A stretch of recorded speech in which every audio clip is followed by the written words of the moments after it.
Hey all, here at OS Reviews. Recently we checked out the Tranya T6 wireless buds, and I was not the biggest fan. They were quite expensive for a pair of buds that don't have active noise cancellation, and pretty average sound. They're just primarily being advertised for their fashion-forward design and casing. So in contrast, this model here, the Tranya Novas, I think are looking a lot better in terms of being more reasonably priced. These are sub $90, sometimes goes on sale for even a little bit less, so it is literally half the price of the T6s, and also still uses the same Qualcomm adaptive aptX chip, so it's still going to get you the ability to automatically adjust between low latency mode if you're watching a movie or gaming versus higher audio detail and resolution when you're listening to music. Plus, these pairs of buds do have larger 12mm drivers, should have better bass, plus they also have active noise cancellation built on in. Not to mention support for Qi wireless charging in the battery case.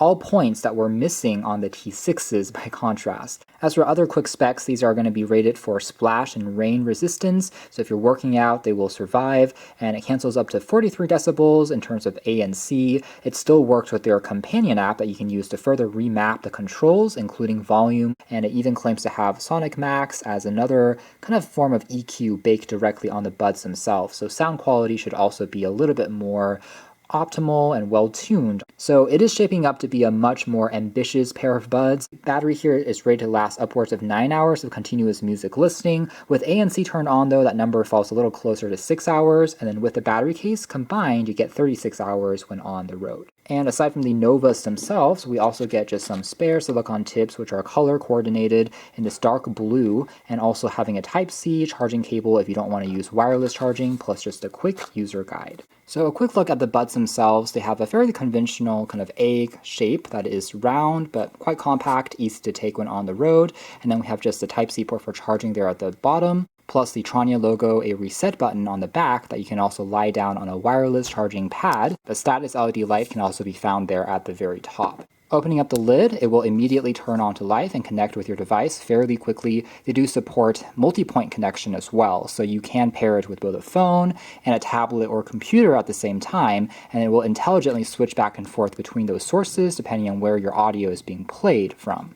Now the buds themselves are held into place magnetically and otherwise have a kind of stem-based design similar to AirPods. However, it has a slightly more reflective appearance. Touch controls were also quite responsive in my testing as well, and the mesh over the drivers here are even metal as opposed to being fabric. Feels relatively lightweight. It's perhaps not designed for extreme sports, but was good enough for generally walking around and still stayed in place pretty snugly, at least in my testing.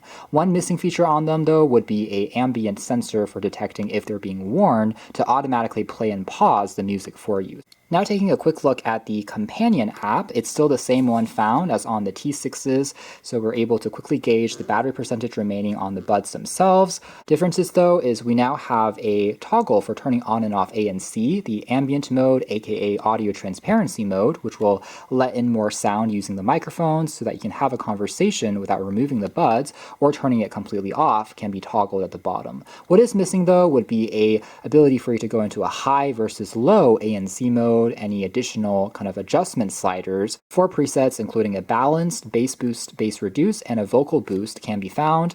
And you can also go into a custom EQ profile by adjusting the sliders at the frequency range yourself. What is still missing here though would be a personalized hearing test mode, which does this automatically for you.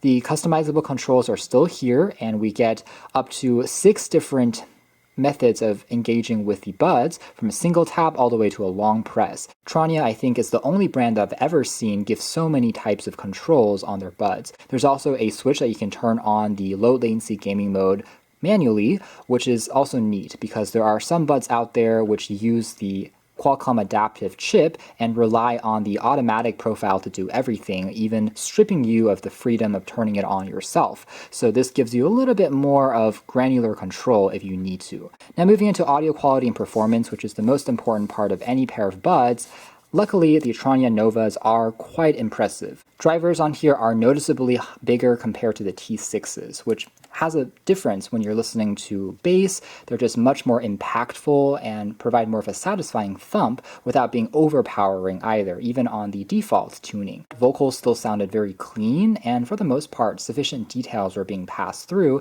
thanks to that relatively high-end audio chip supporting codecs like aptX, although LDAC is not built on in. Playing and pausing the volume or turning the volume down, there were no hints of any distortion or static in the background, so very good in terms of connectivity. ANC was also fairly good, maybe just a touch shy compared to the best Bose and Sonys out there, but for things like engine sounds, fan noises from a computer, as well as a car, it certainly does get repressed. Voices, which are higher pitched, can still leak through, but all in all, not shabby. And same thing goes with the ambient transparency mode, was also pretty well tuned, that it didn't sound too jarring when I turned it on and tested having a conversation while wearing these. So that is more or less it as far as our hands-on review of the Tranya Novas, and I have to say, so much better. This is more of a return to form in my opinion, because they still are pretty stylish, at least in my books, but at the same time, it retains a lot more value, much more competitive than the T6s. So I think these are really the pair to go for if you like the way they look and you just want a relatively straightforward pair of buds with good sound and active noise cancellation. You can check out more details if interested in the links down below, but for now that's been our video. Thanks for watching here at OS Reviews. That's been the Tranya Novas.